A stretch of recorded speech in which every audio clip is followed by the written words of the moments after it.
Respondent Java with WAPTEK. I'm going to respond to questions mostly and comments. I have a bunch of things to post, and some things that weren't really what I would normally allow posting, but they were at least on topic somewhat. So here we go. A couple of you people have asked or have noticed in a recent video that I mentioned that I'm homeless. I don't bring that up much because it's not really relevant, but I do love the fact that a lot of you were actually shocked about this. But it is kind of telling because think about how many people out there are homeless and you don't know it.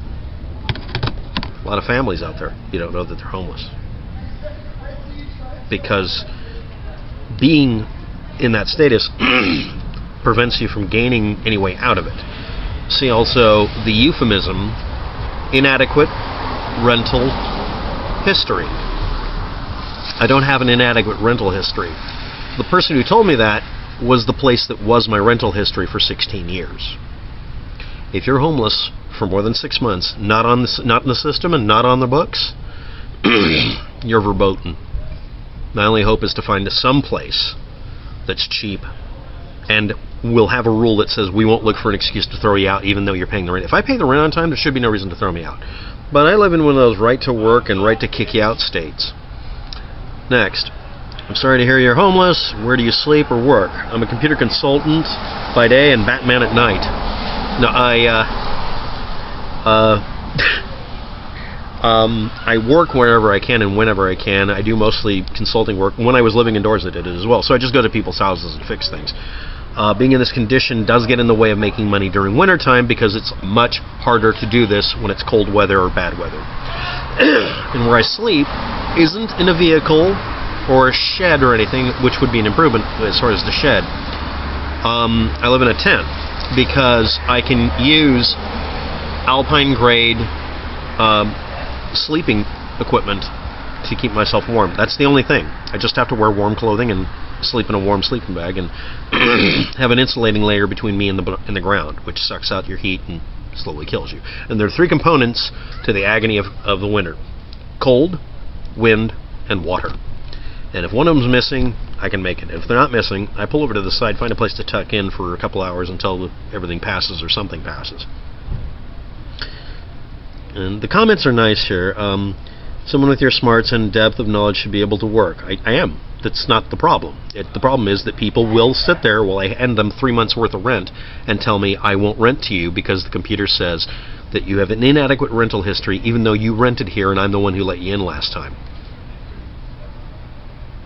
That's how the system works. I'll do a video on that if somebody really wants me to do that. You won't like that video. I don't want to do it either. Can we help in any way? You all help by not worrying about it.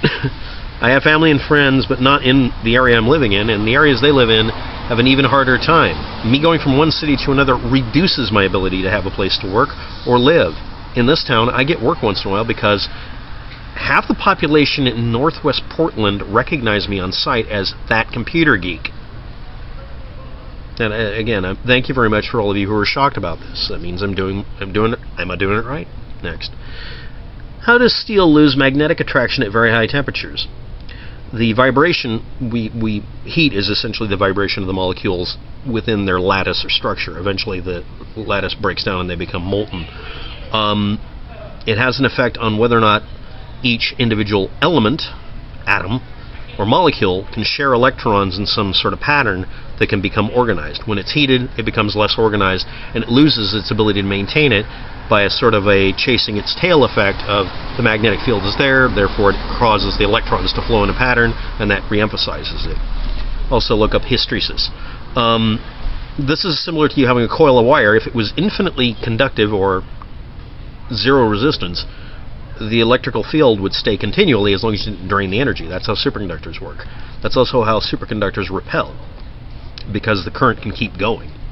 If you establish an electromagnetic field fast and then collapse it away and leave it, it'll stay magnetically charged continually, and all it has to be is a superconductor. It doesn't have to have any magnetic characteristics.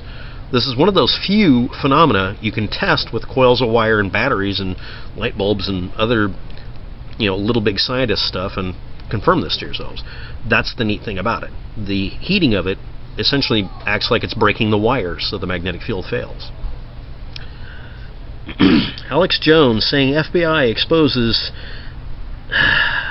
Pizzagate. He is pushing hard with outrageous graphic disclosure and just being a general jerk. He's done this before. He's also rabble-rousing effectively for people to go through an entire business district in Washington, D.C. and do something to them. I'm going to repeat this. There's no actual evidence of anything actually going on there. There's no evidence. Everyone has a different standard of evidence for everybody else. And I'm seeing a lot of this person isn't being mean here, but I'm seeing a lot of comments from some people saying, well, we should have a lower standard of proof because we think they're guilty. Okay. Trump rigged the election. I don't have to prove it because I have a low standard of proof requirement. Isn't that how it works with witch trials? Next one. How did I miss that you were homeless? I've been following you for a while, channel to channel, and I totally missed that. I'm trying to focus on the vid, but all I can do is think about the weather and other things I dare not say. I'd totally help you, but the significant other would have a problem with it. Haha. Please stay safe, warm, and keep the vids coming. And if the vids don't show up, it's okay. That doesn't mean I've fallen off the edge of the earth. It just means I probably just got bothered for the day. That happens sometimes. Is gravity real, or does the earth suck? Okay, just ask me something easy here. I'm afraid to know the answer. Will all my long-held suspicions be proven true? Gravity is an effect that is observable. As for its true mechanism, it's understood as far as its effect. Similar to magnetism, we understand it from having intrinsic, real experience with it. If you told somebody before the discovery of electromagnetism or electricity how electromagnets work, they would tell you that you don't understand lodestones. Someday we'll truly understand this, but as far as we know, is gravity real? It is real. It's a distortion in time-space that works in every dimension. If it was two-dimensional, it would be like dropping a weight into a rubber sheet and having it distorted. That's our best analogy for it. This is us seeing a three-dimensional phenomena that is best described two-dimensionally. I'll do a video on the escalation of dimensions and why we have 25 or more. Next, Barron Trump. They had to wake him up to participate in the boring to young people victory speech. I didn't know that. Thank you very much, True Smile. And also thank you to Johnny Jazz for the information. And Anonymous, who's been nice lately. And to a lot of other people here. I'd like to point out Kara Ross, thank you. And Chris Morgan, thank you. It's nice to hear from people who are being sane. Now, I have to warn everybody, when I post a video, I post it with my best intention of being information sourcing. And I'm going to do a disclaimer I don't do on every video, but I'm going to do it. This is completely opinion pieces here, mostly for this part of the video here. When I post videos, I post stuff that I don't even like talking about. I hate discussing quantum physics, but I do discuss it. I'm able to learn these things, and I've said this to people before while I've been teaching a class. Someone being able to teach you something doesn't mean they're better than you. Doesn't mean that they're smarter than you. It just means that they managed to trick themselves into learning something. It's hard to do sometimes, but once you do it enough times, it gets really easy. Anybody can look this up and learn it. That's why I do the videos. And I'm not trying to be mean or anything here. I'm attempting to make it to where the information's available. I might be tricky or mean when it comes to search engine optimization and naming the videos, of course. Everyone's noticed that. But then again, so are the bad guys. I did a video about them a minute ago. And then the final one, besides the thank yous and well dones, and I do appreciate those. I try to upvote them so you can see it, and I'll do that in a minute. Why did you show Trump instead of Hillary Clinton for Pizzagate? Why do you assume Hillary Clinton has anything to do with it? I'm answering this question for anybody who's curious. The reason I use that image is because none of these stories have anything to do with anybody they claim to be about. There's not even a thread of evidence here. There's not even a reason to believe any of this stuff. It is literally BS. But simply put, to make people think, and they obviously missed the point, Trump can't be involved in any of this because he's not a politician, right? Look into what properties he owns in Washington, D.C., and you do the research.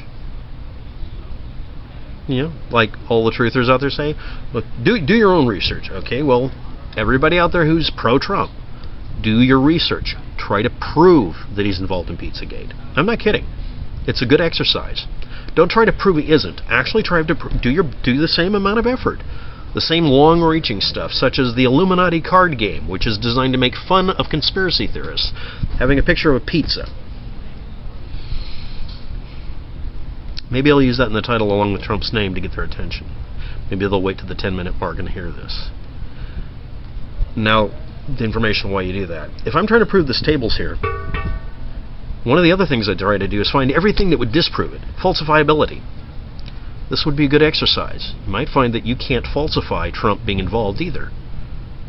If you push things hard enough, if you look hard enough, you can find something to connect everybody. So look up 3 degrees of separation. See how far away you are. Thanks for watching. Have a good day. Good luck with that. And I'll be okay, and so will all of you.